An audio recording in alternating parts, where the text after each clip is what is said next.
that in my subcommittee report, we recognize the expense of healthcare and the need to provide assistance to indigent and financially incapacitated patients. We appealed for the review of the allocation for MyFIP to provide from that provided in the NEP with a view of providing assistance straight to the patients, removing unnecessary processes, and ensuring faster, more transparent delivery of support.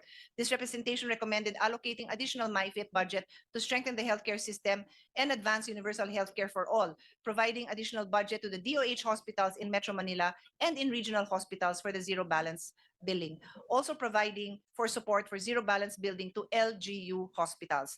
We need to judiciously utilize our health funding as there are still many Filipinos who lack access to quality healthcare. I will no longer include my long interjection on syntax, but suffice it to say that there is almost 300 billion if you include 129 billion from syntax, another 106 from PAGCOR and PCSO, and another 60 billion that should return from 60 billion that was taken from PhilHealth and should be returned.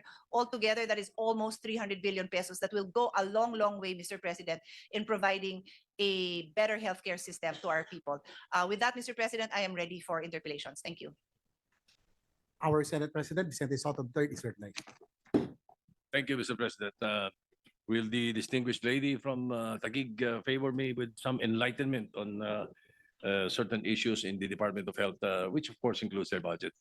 Of course, Mr. President, we are happy to try to explain or even just have a discussion with His Honor the Senate President. Thank you very much, Your Honor.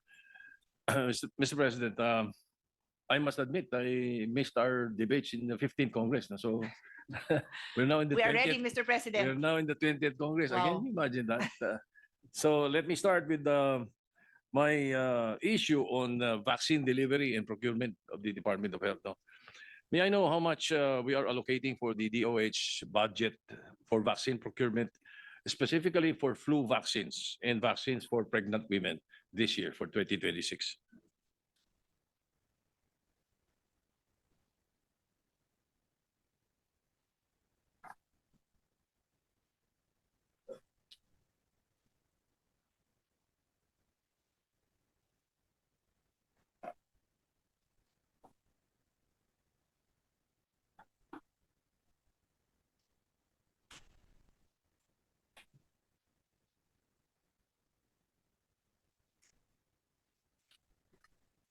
While they are checking, would you please also look at the amount for the 2025 budget?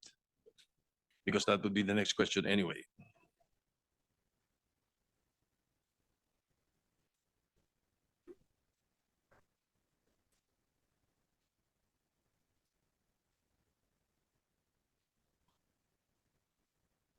So, Mr. President, the total budget for the National Immunization Program is 7.9 billion.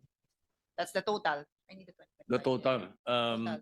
and that includes the flu vaccines and the Yes, vaccines for pregnant women. I would His Honor like the breakdown? We have it.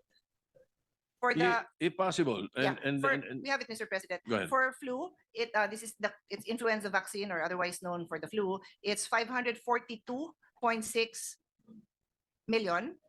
Mhm. And then for pregnant women, this is tetanus and diphtheria vaccine. It's 117.9 million. But when it says for grade 1, grade 7, sama ko yan? Not just pregnant. All right.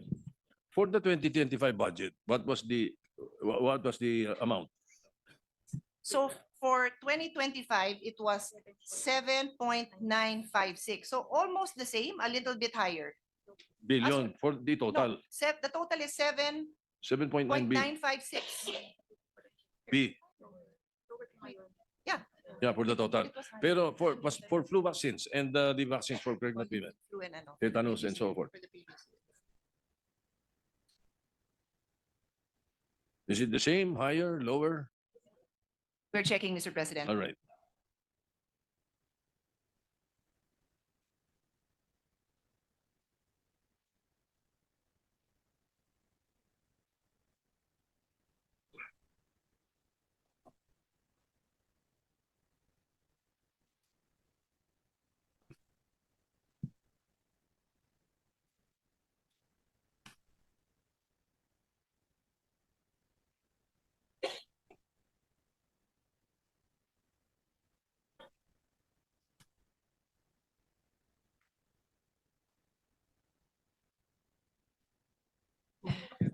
Mr. President, for 2025, the budget for the flu vaccine was almost double, not quite, but 1.08 billion.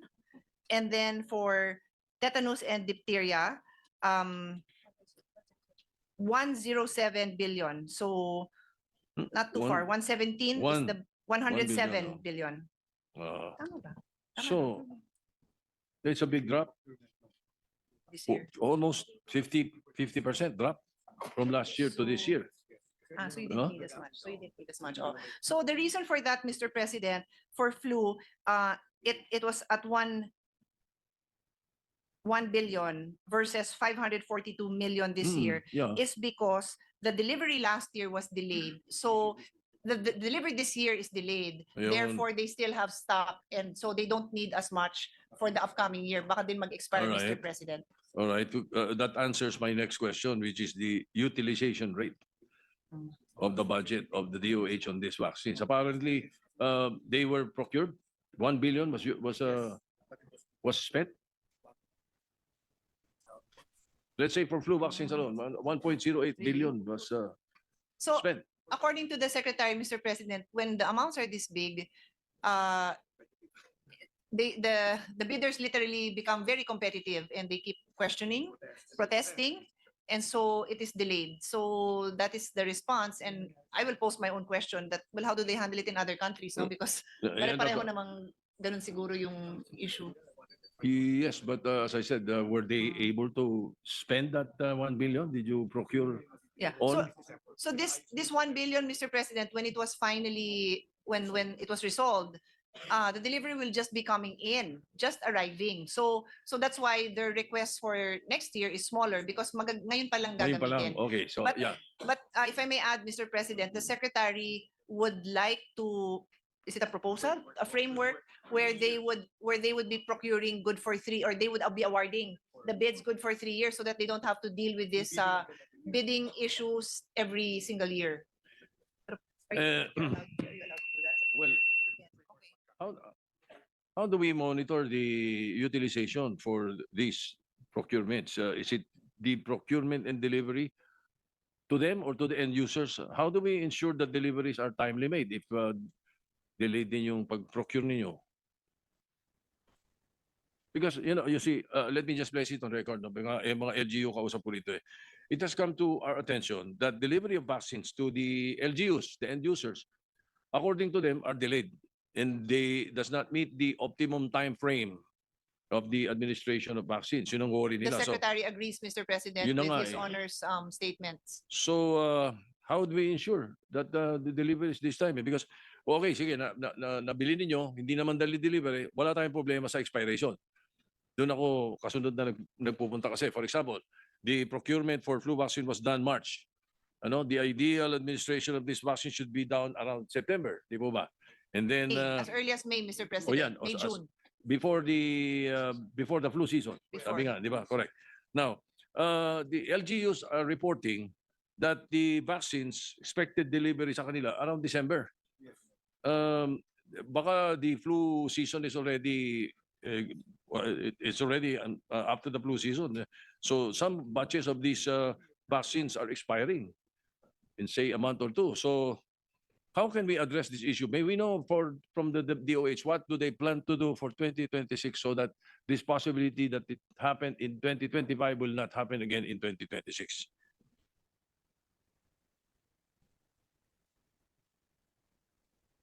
So, Mr. President, for the flu vaccine, the formulation changes every year, no? Depending on what's the expected strain. So what they did, because they already knew that this would be delayed, they already asked for the new one so that it will already cover the 2026 variants of the. So okay. So that's one. Pero doon sa procurement amount last year na 1 billion naka-earmark na. Naka-earmark na for this delivery that's coming in. Yes. All right, good. Yes. Okay. Oh. And then, in addition to that, Mr. President, that's why the Secretary would like a framework agreement, which they are allowed to enter into, so that they only have to go through this tedious process once every 3 years instead of every year. So ideally, if they have that agreement by next year, so the following year for the next 3 years, you won't have to keep going through that same process, the delayed process because of all the, it's called a multi-year authority, Mr. President. All right. But Micah. we just want the assurance that the implementation will be masusubaybayan mabuti in this program. Okay. Now, in connection to this delay, moving a little forward, yung delay ng vaccine deliveries or insufficient vaccines, some LGUs that can afford to mitigate the supply issue procure on their own. However, ito ang problem, Your Honor. They cannot access the same amount, the whole amount that or the sale price that is offered to the DOH by the suppliers. For example, sa DOH, ang bilhin ninyo 10 pesos. 10 pesos, certain vaccine, 10 pesos per piece. Okay? However, pag yung LGU ang magpo-procure from the same supplier, they will sell for 100 pesos or 150 pesos per piece. Yun. Kung kaya naman nila at para hindi na rin masosolve din natin yung problema sa delay, is it possible that the DOH will have a system like the PSDBM ng DBM, for a centralized procurement of common use supplies. Di ba yung common use na ginagawa natin to sa PSDBM? With this system, the LGUs can purchase their vaccine requirements directly to DOH at a lower cost. Baka pwede pong pag-aralan yung ganun ang gawin natin, centralize nyo. Mr. President, the Secretary says yes, they will attempt to do that next year. It's a This good year, this suggestion coming- for very good. this coming year. Very good. Thank you very much. We will we will look forward to that. All right.